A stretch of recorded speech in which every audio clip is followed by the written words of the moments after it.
Welcome to Talking Mopars, episode number 112. I'm sorry I've been absent, folks. I've been dealing with yet another sickness. My daughter keeps bringing me home viruses from daycare, and they keep hitting me hard. So I'm struggling a little bit today with a sore throat, but we're going to get through it. You guys deserve it, and it feels good to be back.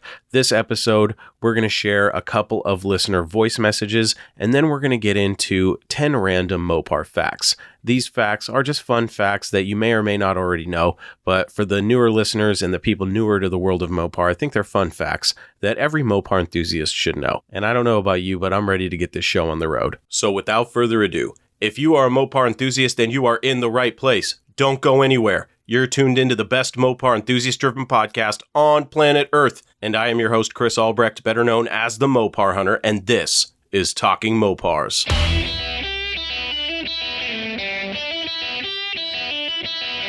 You're listening to Talking Mopars with the Mopar Hunter, your direct connection to all things Mopar.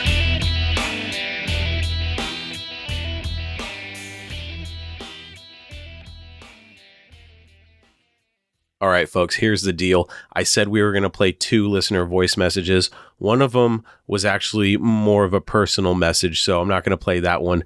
And the other one was actually 10.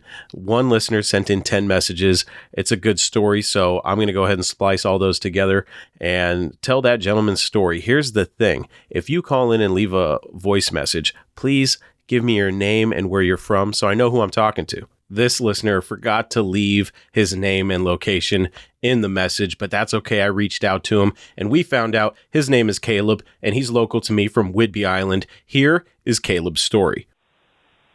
Hey, Chris. I'm sort of a long-time listener now. Not really. I've been listening since the spring of this year.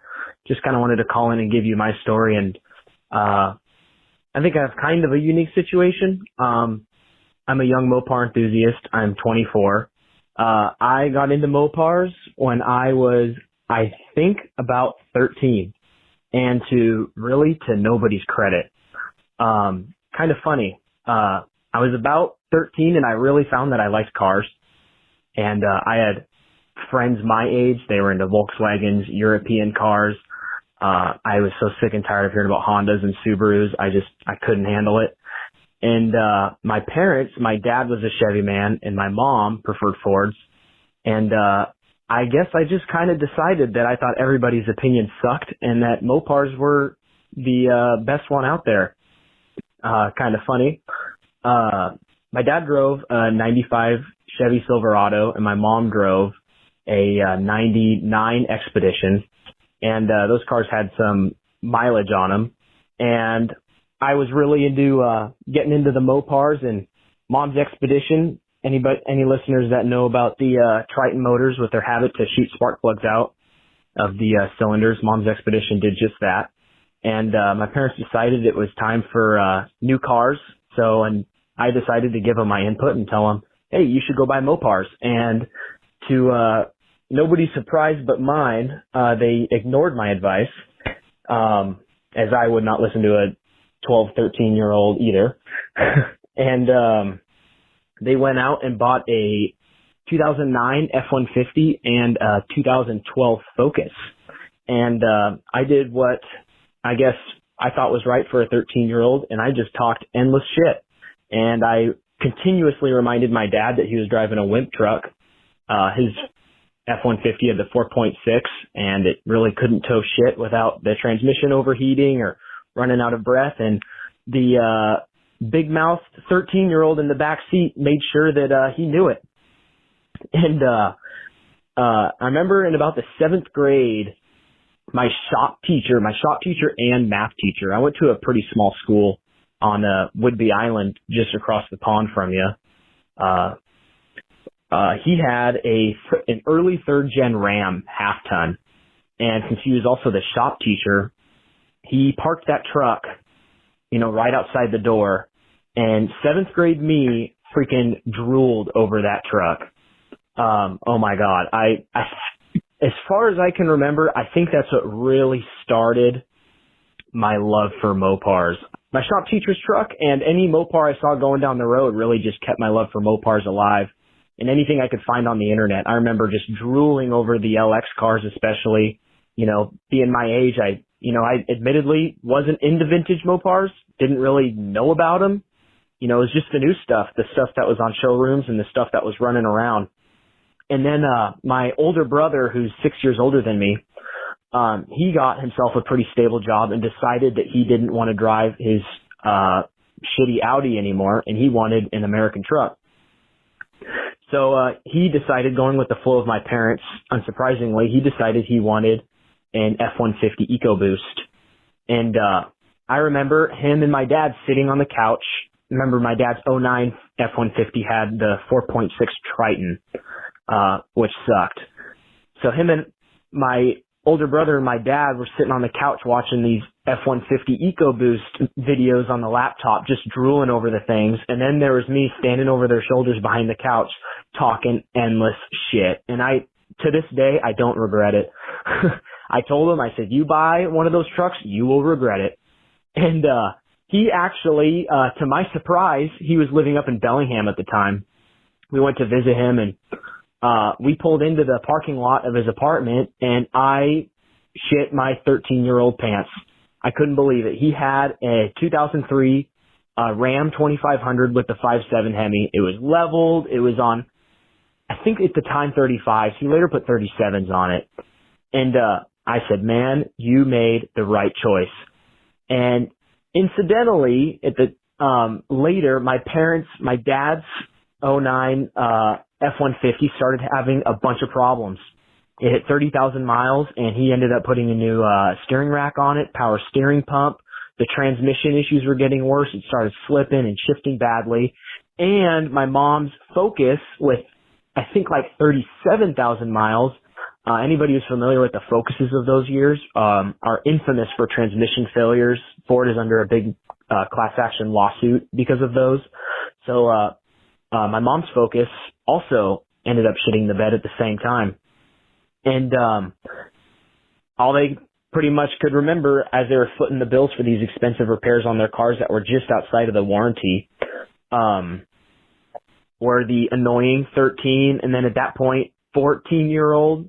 I might have been creeping up on 15 at that point, always talking about Mopars, and I just wouldn't shut the hell up. So anyway, with my parents disappointed with their pretty new cars that were experiencing some expensive failures, I took it upon myself to just start showing my dad some trucks, some nice Dodge trucks.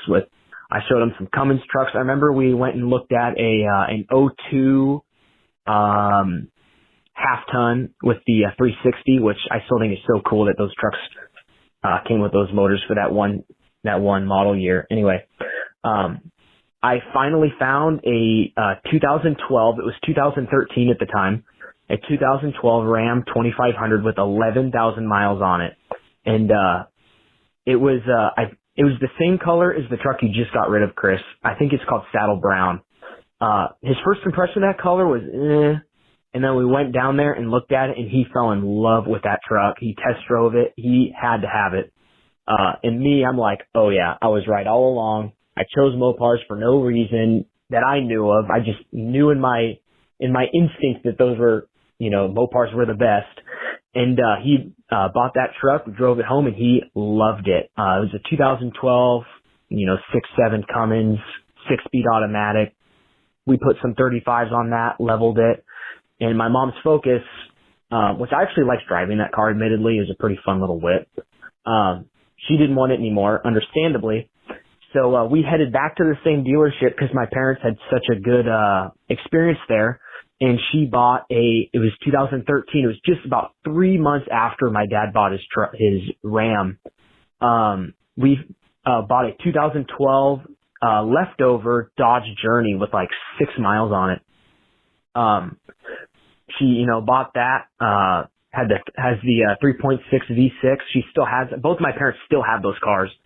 They actually have a 2012 Jeep now. Anyway, I was like feeling great. I pretty much converted my family into Mopars, despite my, pompous ass attitude. But then there was me. My parents had a rule for all 4 of us. I have 3 other brothers. that we had to buy our own cars. And I had no money, but I had a plan. My great grandma bought in 92 a 91 leftover Geo Prism, and she hadn't driven it in years, and it had 60,000 miles on it, and the car was pristine. A Geo Prism. Yeah, you heard that right. My plan was to, since she gave up her license already, my plan was to smooth talk her into giving me that car. And basically, once I left the driveway, I was going to put it for sale and buy myself a second-gen Ram. And I had nefarious intentions. My plans were to smooth talk my grandma into giving me her car, and I was going to sell it and use the money, the $1,000 that car was worth, and to buy a second-gen Ram. I was so desperate for a Mopar. That was my only shot at getting one. And sadly, I took the car. I didn't have the heart to sell it from under her like that. And I don't think my parents would have let me, honestly. So I drove that car through high school. I actually bought a 95 Thunderbird Super Coupe with a blown motor. I put a motor in that. And that was kind of a cool car, but it was still a Ford. Yeah, I know. What a major misstep. If you want to, get me for that, I get it. So I did that. And then in 2017, I finally bought my first Mopar. My wife and I had bought a house, and we decided that I needed a truck. So we had not a lot of money, and my truck had to have four-wheel drive, had to be a V8, and it had to have a manual transmission. So my options were pretty narrow, but I actually ended up finding a 2004 Ram 1500 with a 4.7 V8 and a 5-speed. So yes, Chris, I know exactly what you're talking about when you say the 4.7 is a dog. But I bought that truck. I got a pretty good deal on it. Only had 130,000 miles on it, but it needed the timing change replaced. So I went through that. I replaced the timing chains. New oil pump, valve lash adjusters. I pretty much went through a pretty good refresh of that whole motor. And I leveled it, put some 35s on it. I still have it. But yeah, that truck is a dog. Ever since I put the 35s on it, I can't even put it in fifth gear. So my plan is to, eventually when I have $3,500 to just throw around, my plan is to take the truck and get the 355 gears replaced with 456 gears. I read online that really wakes them up and pretty much makes fifth gear usable again. But yeah, Chris, I know exactly what you're talking about when you talk about those 4.7s. But they're reliable as hell, man. It's been a great motor. It sounds good. But anyway, that being my first Mopar, just scratching the itch was not enough. I really, reflecting back to my middle and high school days, I loved the LX cars. I wanted an LX car so bad that I pretty much begged my wife to let me get an LX car. We didn't have the money. We were in no place to get one, but I begged, and she agreed that if I found like a fixer-upper that we could talk about getting one. So I found a 2007 Dodge Magnum SRT8 with a cracked engine block. And I was pretty much in love. It's a clean car on Hellcat wheels, nice staggered setup. So I went to look at the car, and I asked him why the engine block was cracked. And he told me that if you remember back in 2018, in February of 2018, we had a pretty bad snowstorm here. And at the time, the car had a crack in the radiator. And he decided that until he got around to it, he wasn't going to waste antifreeze on just keeping it topped up. So he decided to put water in it in February to keep up on the coolant. Well, to really no one's surprise, but his, I guess, that snowstorm came and everything froze up and cracked the engine block. Good enough for me, though. So I brought the car home in February of 2020. The car had been sitting a while, but he did a pretty good job of keeping it clean. He kept those dehumidifiers inside that made it smell good and kept the mold out. So it, was really no loss in terms of the time that the car spent sitting. But this happened in February of 2020, and then COVID hit, and everything scared the shit out of me. My job got real shaky, and the car sat until October of 2020, basically to when I had the money saved up and had the guts to pull the trigger on a 6.1 Hemi for it. I got that in there, and yeah, that's pretty much the story on how I got my LX car. And then my wife, who was she was driving a Mazda Protege that burned a lot of oil and was just real ran down. She, when we were in high school, she's my high school sweetheart. When we were in high school, she really wanted a Ford Bronco. And I said, that's not going to happen. Not in my driveway, girlfriend. And she basically accepted.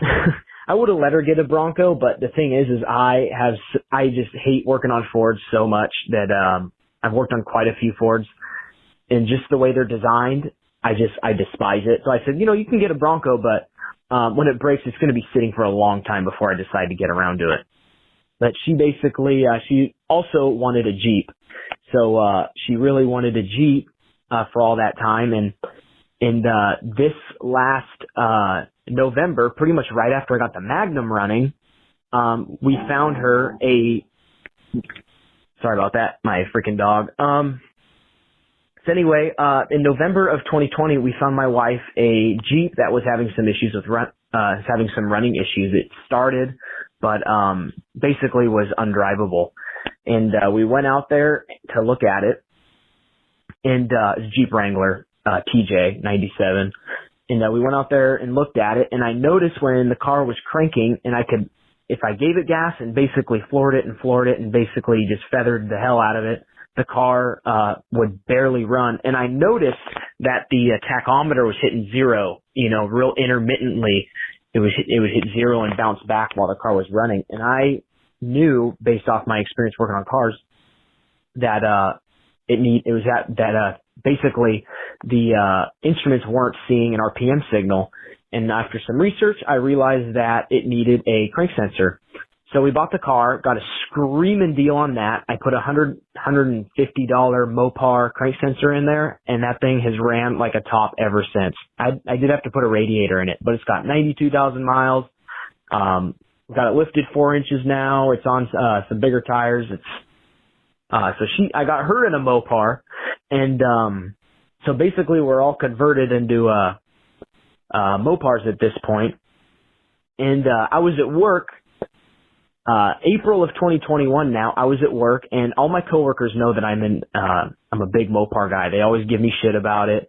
And I had a couple of coworkers who thought it was so funny and were giving me all this shit about being a Mopar guy who is under the age of 60. And I wasn't having none of that. And I was just kind of starting to dabble into the podcast world. So I angrily went onto my phone and typed in Mopar just because I was mad about stuff. And I found your podcast.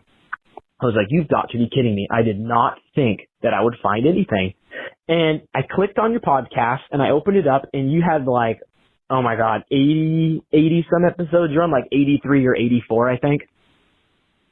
And I wasted no time. I went all the way to the bottom, and I started on episode 1, and I binge listened to the entire thing over like probably 3 weeks to a month.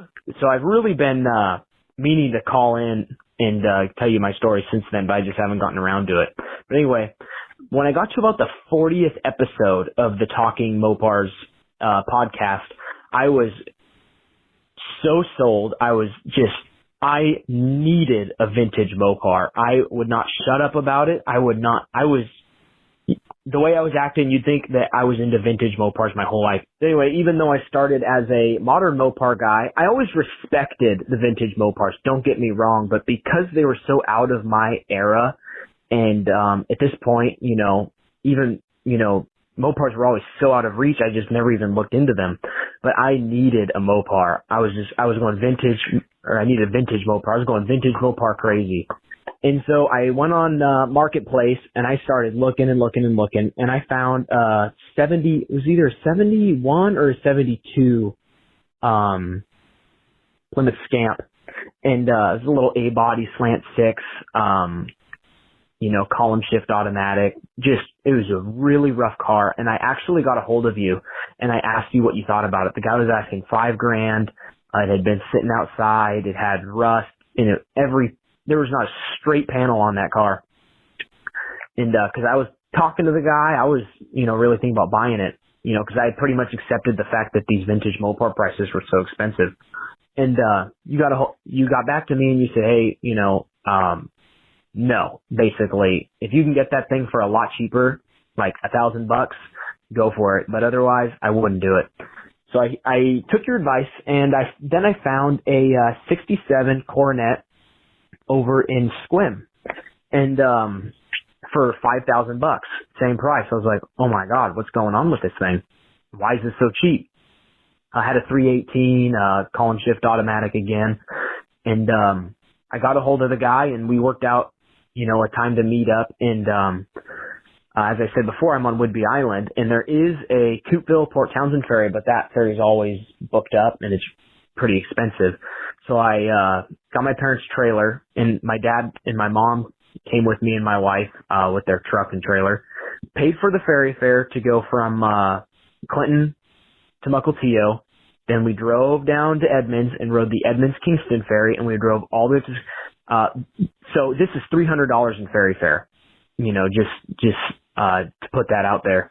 Drove all the way up to Squim and looked at the car, and it had a pretty fresh, flat black paint job, not just on the outside, but underneath it, in the trunk. Everything was, and it ran good. He said, oh, I just put a different carb on it this morning, and it was too big, so it was kind of wanting to fall on its face a little bit.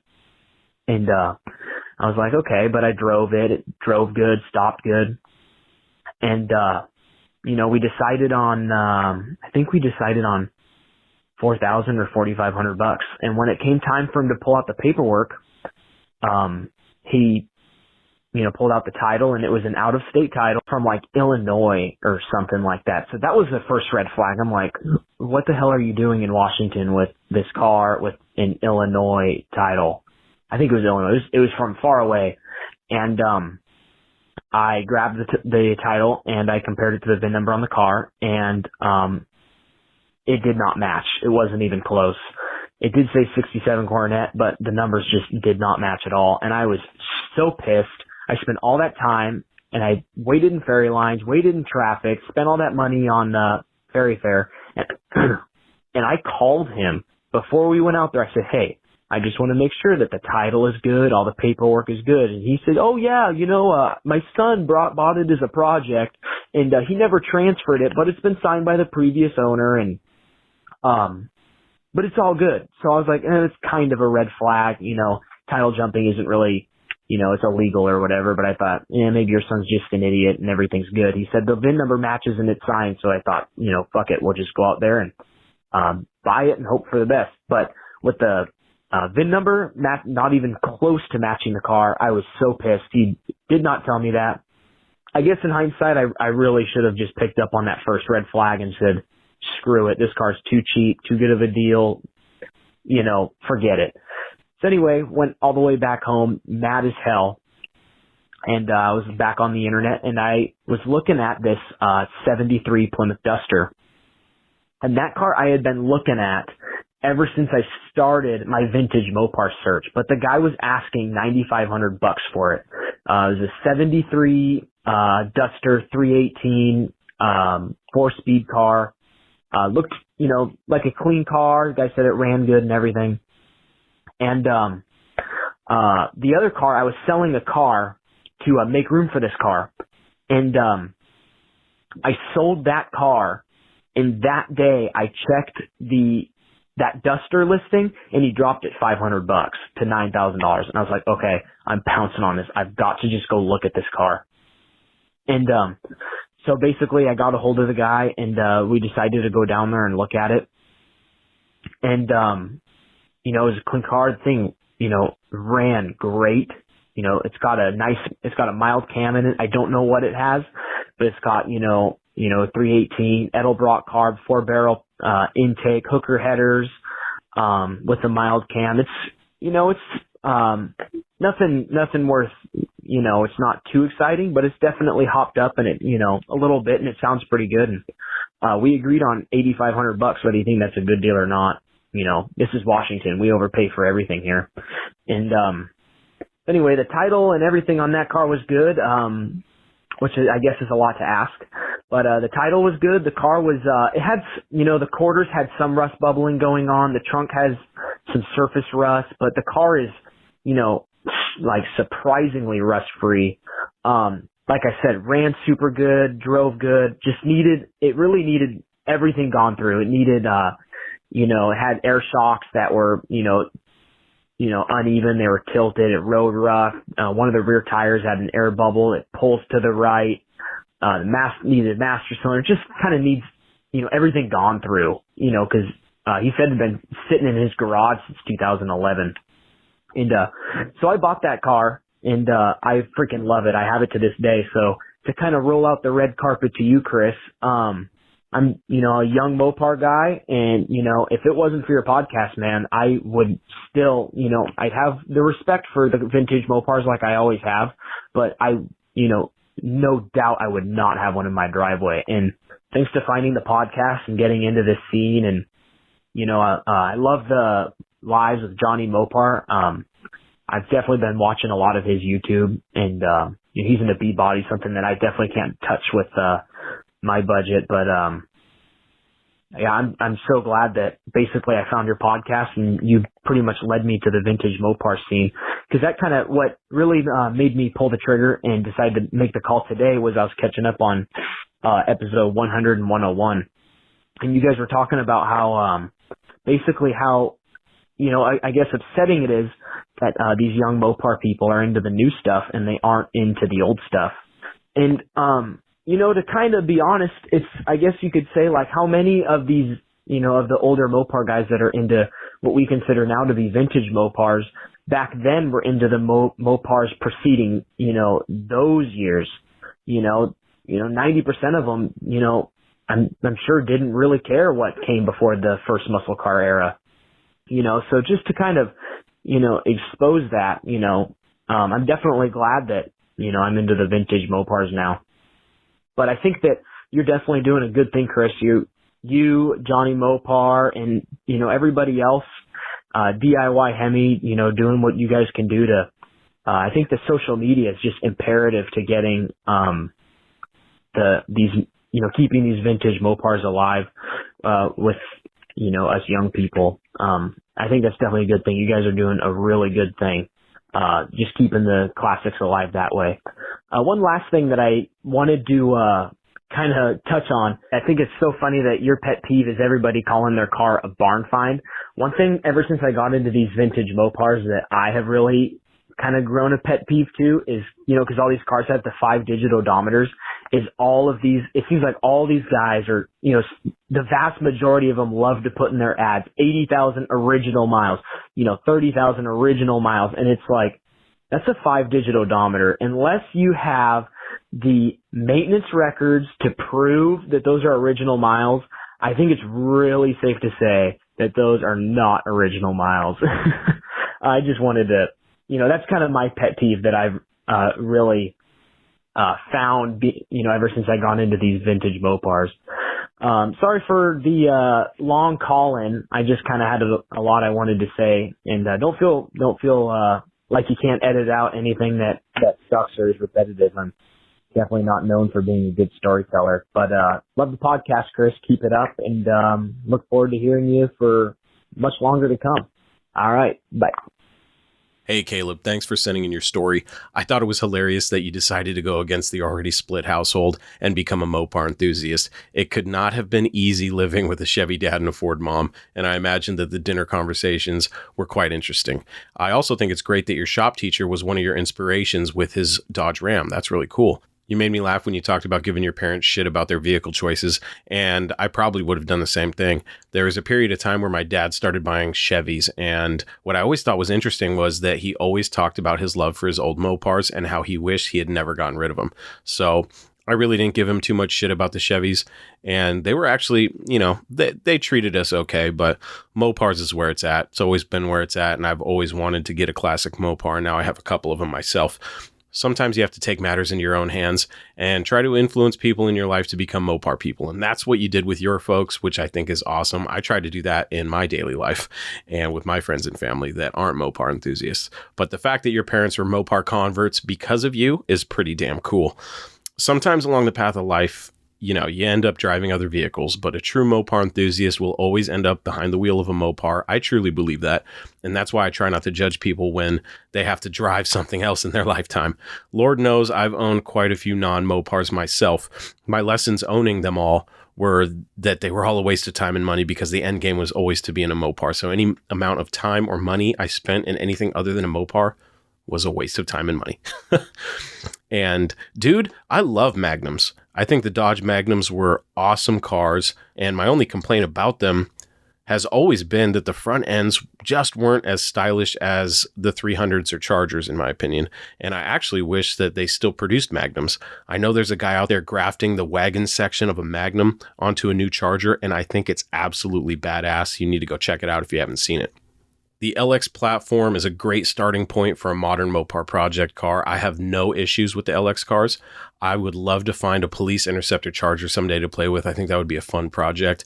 And the older LX platform cars are great for people who want a modern Mopar, but they don't have the resources to get like a new Scat Pack or Hellcat or something like that. But if you can go find an 06 to 2014 Charger or an older Challenger, I think they're great projects, and they can be had for a reasonable price. Caleb, it sounds to me like you're very mechanically inclined and influential with people in your life. You're like me, a Mopar evangelist. So I'm glad you found the podcast. I love to hear stories about people being influenced by this podcast to get a Mopar. That's so cool to me. And I do remember you getting in touch with me about the Scamp. I tried to find the messages, but they're buried somewhere and I couldn't find them. I'll see if I can dig them up. But I do vaguely remember telling you to find something else. I have to check the messages again, but when people send me messages about cars and they want my opinion, I'm always honest. I'll never butter your bread. I'll always tell you what I really think. And I hope that's the case with the message you sent me about that Scamp. I hope I imagine I was honest with you. And it's tough sometimes because I've had a couple people reach out to me like they found their dream car. And I'm like, I don't know if it's worth that kind of money. But I always tell people, if you feel like it's worth it to you, then by all means buy it. Always buy something for you and not what other people will think of you or think of the vehicle. Maybe you're going to overpay for something. That's on you. You know what I mean? They're not spending their money. So what do they care? And you shouldn't care what they have to say anyway. You did mention the title issue with the Coronet, and title issues always get me sketchy when I'm looking at Mopars. I told a story about a tin grill Dodge truck that I was looking at that the title didn't match the body, and I was super paranoid, and I didn't end up getting it. I'm glad you didn't get screwed on the Coronet, and when a VIN on a car or truck doesn't match the VIN on the title, do yourself a favor and walk away like I did and like Caleb did. Caleb did that, and he definitely dodged a bullet. See what I did there? Dodged a bullet. Knowing that I even had a small hand in getting you or any other Mopar enthusiast into a vintage Mopar really means a lot to me, Caleb. So I'm glad to hear that. I'll be sure to let Johnny Mopar know that you enjoy our episodes. He'll be happy to hear that. And also, I couldn't agree with you more on the 5-digit odometer comment. I get pissed every time I see an ad that has a complete shitbox and they claim it only has 40,000 original miles. And you're like, no, that's like 340,000 miles, dude. But Caleb, I'm glad you now have a classic Mopar, brother. And I hope it's the first of many.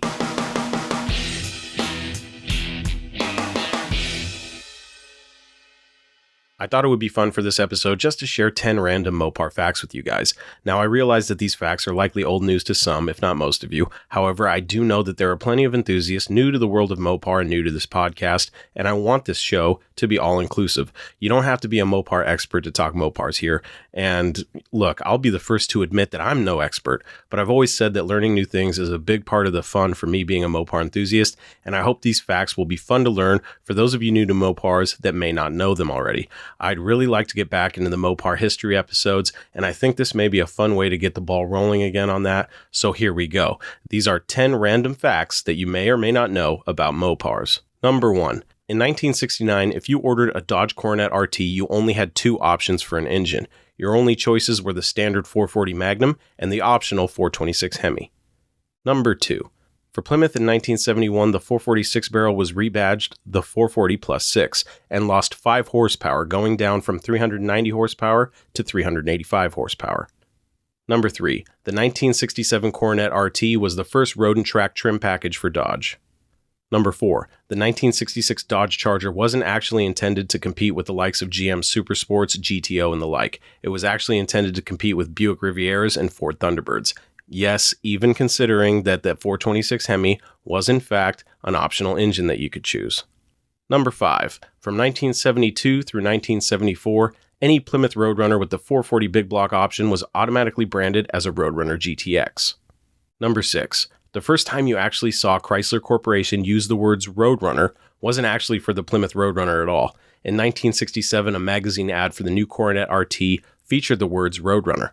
So either someone was doing some fortune telling in 1967, or someone might have been looking for some inspiration in advertising for the 1968 Plymouth Roadrunner. That's a good question that I would love to know the answer to. Number 7. Only 10,904 Hemi-powered Mopars ever rolled off the assembly line between 1966 and 1971. Number 8. The 426 Street Hemi was first available in 1966 Dodge and Plymouth B-bodies. Number 9. In 1966, 2 Dodge Coronet 4-door sedans were actually built with a 426 Street Hemi. They were both mated to Torque Flight automatics, and both were said to have been special ordered by the FBI.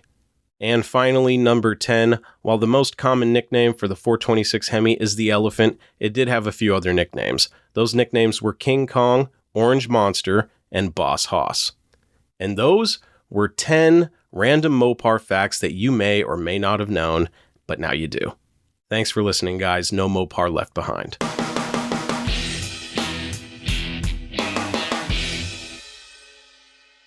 There you have it, my friends. Another episode of Talking Mopars is in the books. For everything you need to know about this podcast, please visit TalkingMopars.com. And don't forget that you can send me your Mopar stories, questions, comments, complaints, suggestions, and everything else on your Mopar-addicted mind to Chris@TalkingMopars.com. Or you can leave me a voice message on my voicemail box at 209-28-MOPAR to hear yourself on the show. If you want to help support Talking Mopars, you can pick up some cool merchandise in the Talking Mopars merch shop. There you can order products like t-shirts, hoodies, stickers, mugs, and more. Another way to help support the show is by becoming a supporter on the Talking Mopars Facebook page. By becoming a supporter on Facebook, you will get access to exclusive bonus content, and you will be entered into our monthly supporter giveaway where you will get a chance to win something fun related to Mopars.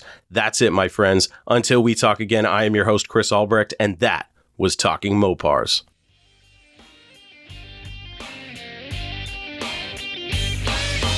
Thank you for listening to Talking Mopars, your direct connection to all things Mopar. Until next time, remember, no Mopar left behind.